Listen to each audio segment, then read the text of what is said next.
Karibu mtazamaji, kama kawaida yetu, huu ni Ulimwengu wa Kiswahili, tafsiri ya sehemu za ndani ya mwili wako, tafsiri ya sehemu za mwili, lakini tunazingatia ama tunazungumzia sehemu za ndani. Kwa hivyo nambari ya kwanza tuna heart. Heart Kiswahili moyo, si roho, moyo.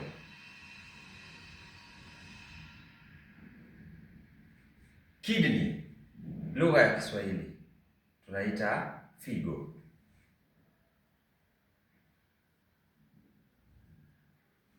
Liver, lugha ya Kiswahili tunaita ini.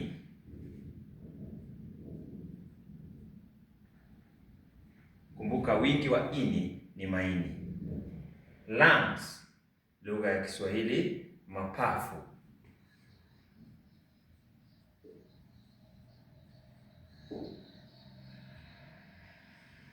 Brain, mtazamaji, brain inaitwaje katika lugha ya Kiswahili?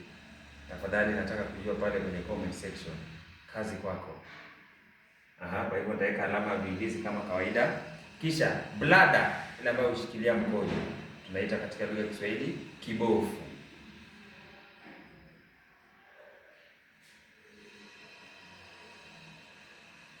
Throat, sehemu hii katika lugha ya Kiswahili tunaita koo.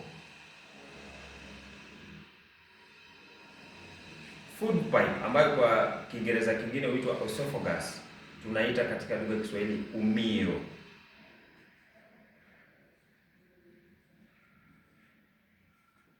Backbone, sehemu hii tunaita katika lugha ya Kiswahili uti wa mgongo.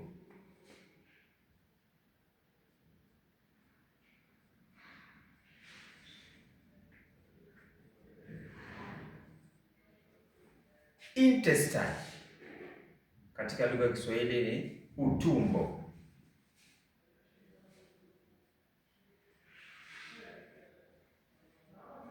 Wingi wa utumbo ni matumbo. Kisha gum, sehemu hii ambayo nyama zinazoshikilia meno, ama niseme mfupa unaoshikilia meno. Nadhani nyama zinazoshikilia meno, kwa sababu mfupa una jina jingine. Nyama zinazoshikilia meno kwa maana ya gums, Kiingereza tunaita fizi. Wingi ni fizi, umoja ufizi.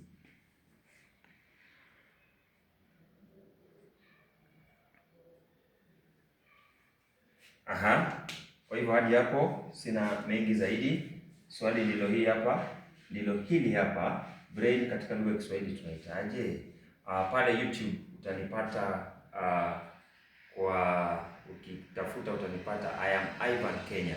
Tafadhali naomba pia kule muweze kunipiga jeki, kisha follow, like, comment, share na mambo yatakuwa sawa. Asanteni sana.